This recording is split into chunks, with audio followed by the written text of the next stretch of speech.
अमरावती महानगरपालिका निवडणुका झाल्यानंतर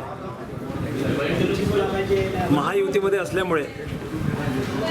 अमरावती महानगरपालिकेत महापौर भारतीय जनता पार्टीचे, उपमहापौर युवा स्वाभिमान पार्टीचे आणि स्थायी समिती सभापती राष्ट्रवादी काँग्रेस पक्षाचे अशा पद्धतीचं नियोजन ठरल्याप्रमाणे महायुतीचा धर्म आम्ही सगळ्यांनी पाळलेला आहे. मी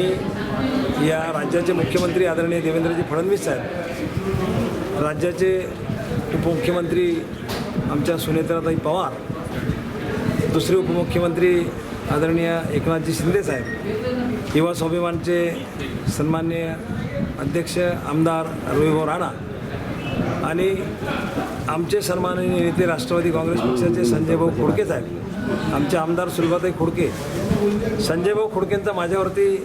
जो विश्वास आहे त्या विश्वासानं त्यांनी माझ्यावरती पुन्हा या अमरावती शहराची, या अमरावती महानगरपालिकेचा 31वा स्थायी समितीचा सभापती म्हणून माझ्यावरती जी जबाबदारी दिली आहे, निश्चितपणे अमरावती शहराच्या विकासाला गती कशी देता येईल, अमरावती महानगरपालिकेचे उत्पन्नाचे स्रोत कसे निर्माण करता येईल आणि अमरावती महानगरपालिकेत असलेलं जे स्पिल आहे, जे दायित्व आहे ते कसं कमी करता येईल यासाठी पूर्णपणे प्रयत्न करून अमरावती शहराला विकासाला गती देण्यासाठी प्रयत्न करणार आहोत. कर्जात डुबलेल्या महानगरपालिकेसाठी काय करणार आहोत? कर्जात डबलेली महानगरपालिका म्हणता येणार नाही. महानगरपालिकेची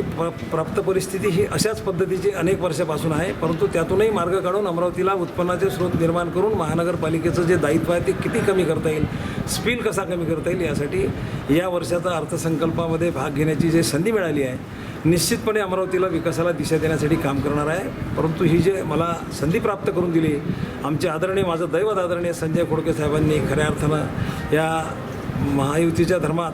हे पद आपल्या राष्ट्रवादी काँग्रेस पक्षाकडे ठेवत जो विश्वास महायुतीच्या प्रती अमरावती शहरात या जिल्ह्यात निर्माण केला, मी आमचे नेते आदरणीय संजयभाऊ खोडके साहेबांचं मनापासून आभार मानतो, मनापासून त्यांचे धन्यवाद देतो की त्यांनी माझ्यावरती जो विश्वास टाकला आहे, आदरणीय आमदार सुलभाताई खोडके यांनी जो विश्वास टाकला आहे, हा विश्वास निश्चितपणे शहराला विकासाची गती देण्यासाठी सार्थकी ठरवेल याची मला खात्री आहे. प्राथमिकता क्या रहेंगी आपकी?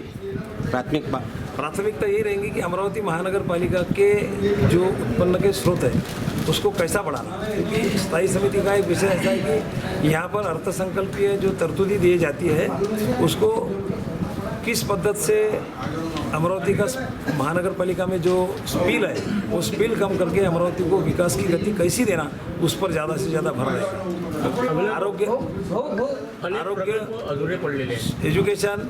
और सबसे बड़ी बात स्वच्छता, इस पर ज़्यादा से ज़्यादा भर रहेगा और शहर के विकास के लिए गतिमान करने के लिए पूरा प्रयत्न करेंगे.